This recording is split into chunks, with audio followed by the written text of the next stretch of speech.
What if I told you some of the richest investors don't care if the market goes up or down? They still make money either way. Most people pick stocks on a hunch or recommendation, but quants are different. They use math, data, and AI to make predictions. Then they place their bets using assets like currencies, options, futures, and swaps, turning market swings into profit. Let's see how they do it.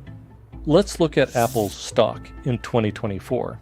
It began the year falling, then rose quickly, stayed flat for a few months, and went up again near the end. How do you model that with math? One straight line won't work. The chart is far too jagged. You could piece together a few lines, but that leaves a problem. How do you know when the change is coming? One way to approach this is by looking at the percent change in price from day to day. In finance, that's called the return. You'll hear it all the time. No need to overcomplicate this. Returns just means percent change. Simple as that. Imagine a plot of Apple's daily returns for 2024. Time runs along the bottom, and the return for each day sits on the vertical axis. This plot shows how unpredictable stock prices really are. Every dot above the time axis is a day Apple went up, every dot below is a down day. A couple things stand out. More days are up than down, and the spread of returns stays fairly consistent over time. Beyond that, though, it seems random. Here's where things get interesting. If you change how you look at the data, patterns start to show up. Let's take those returns and sort them into a histogram instead. Does that shape look familiar? It's the bell curve, the most famous shape in probability and statistics. Now picture this. Let's lay a smooth curve over that histogram. It follows the data's shape pretty well. Tall in the middle, shorter at the ends. It's not a perfect match, but it's close. Closer than you might think. In finance, you see this pattern showing up again and again. It's called the normal distribution. It doesn't catch every little twist, but it does a solid job of fitting the overall shape of stock returns. Want to see how common this is? Take a look at histograms of returns for Nvidia, Meta, Google, and Amazon from 2024. All four resemble bell curves, and their centers all sit pretty close to zero. Let's pause here because normal distributions are key. How do they actually work? A bell curve comes down to just two numbers, the mean and the standard deviation. The mean shows us where the center is, and the standard deviation tells us how spread out the values are. In finance, we call the mean the return, and the standard deviation is known as risk. Let's step back and think bigger. There are thousands of stocks out there, each with its own mix of risk and return. But here's something else to consider. Some stocks move in ways that are related to each other. The correlation measures the degree to which two stocks tend to go up or down together. To tie risk, return, and correlation all together, we use a higher dimensional normal distribution. Take two stocks, for instance. You can picture them with a 2D normal distribution, shown here as a surface. Look at it from one side, and you'll see a bell curve. Turn 90 degrees, and there's another bell curve. But if you look straight down from above, you notice an oval. That's the sign of correlation. Quantitative finance is a big subject with high stakes. To help you learn it all, Socratica has projects, demos, quizzes, study sheets, and more. And courses? We have those too. You'll find it all at Socratica.com. Let's think about scaling this up. If we're modeling more than two stocks, we're dealing with even more dimensions. Take a portfolio of 500 stocks. It needs a 500-dimensional normal distribution. That means figuring out 500 means, 500 standard deviations, and nearly 125,000 correlation values. Here's the catch. We're short on data. On average, a month has 21 trading days, so we're looking at just 10,500 daily returns. That's nowhere close to enough to estimate risks, returns, and correlations for all 500 stocks with any real confidence.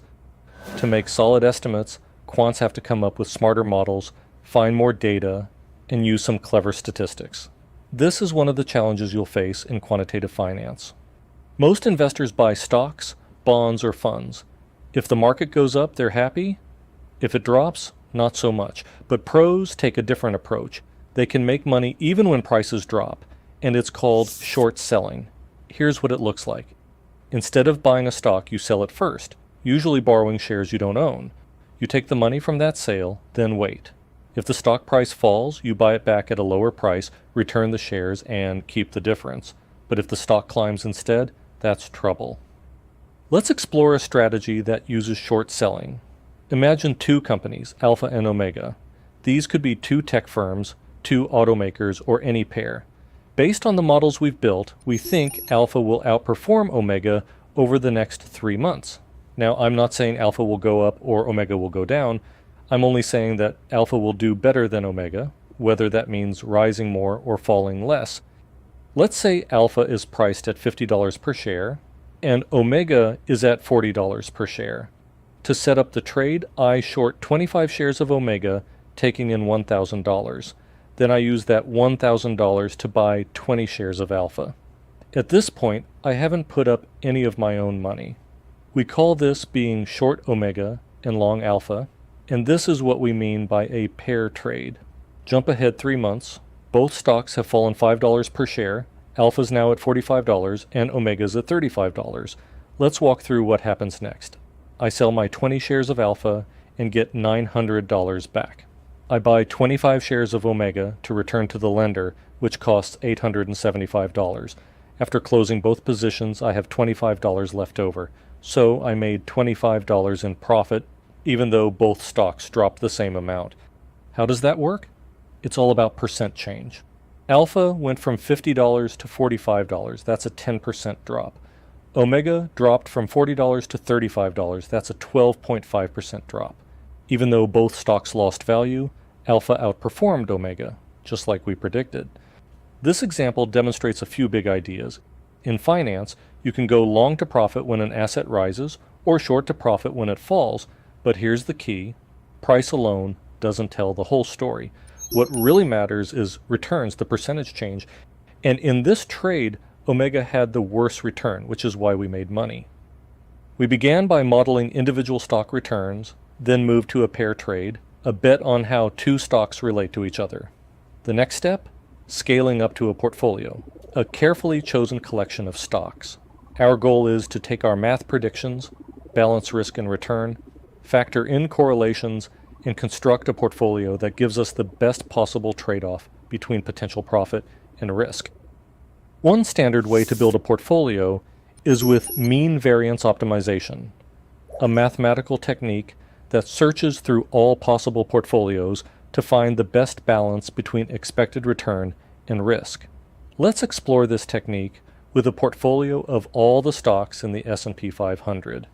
Imagine we've got models that give us estimated returns and standard deviations for each stock, along with the correlation between each pair of stocks.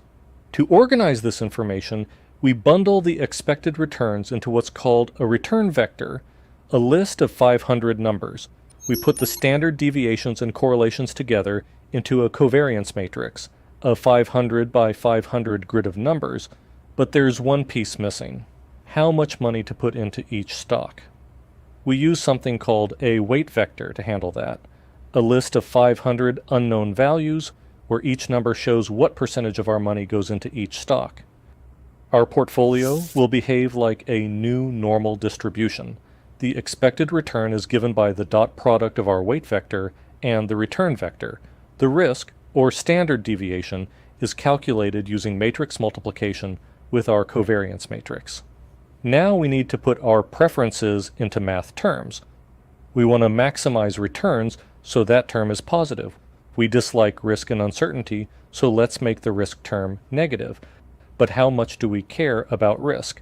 That depends on risk aversion, a number we include as a multiplier in front of the risk term. This entire expression is called an objective function, sometimes called a loss function. Our goal is to find the weights that make this expression as large as possible, balancing return and risk according to our preferences. But before we optimize, we need to decide what kind of portfolio we want. Are we sticking to just long positions? That means all the weights need to stay positive, and they should add up to 1 so our capital is fully invested. Or do we want both long and short positions? Then some weights will be negative, representing the short positions. Should the portfolio be market neutral? That means the sum of all weights must be 0, balancing the longs and shorts. Each of these requirements is called a constraint. With our objective function and these constraints in place, we can use software to calculate the optimal portfolio, one that pushes our expected return as high as possible while keeping risk in check. With our list of weights in hand, we can turn them into the exact number of shares to buy or sell short for each of the 500 companies. Sure, you could do this by hand, but let's be real. No one's sitting there entering in 500 trades manually.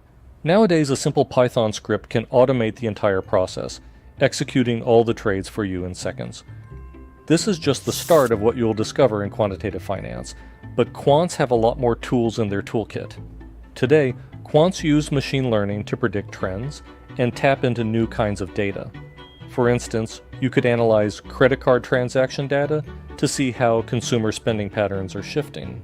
Or you might look at geolocation data from mobile devices to track foot traffic at businesses. These insights come from what we call alternative data. Some hedge funds go a different route, pure speed. They place their computers right next to stock exchanges, cutting microseconds off every trade. That lets them spot tiny changes in supply and demand ahead of everyone else, racking up tiny profits thousands of times a second. We call this high-frequency trading, or HFT. But whether you're using alternative data, high-speed trading, or building portfolios like we saw today, the quant's job is the same.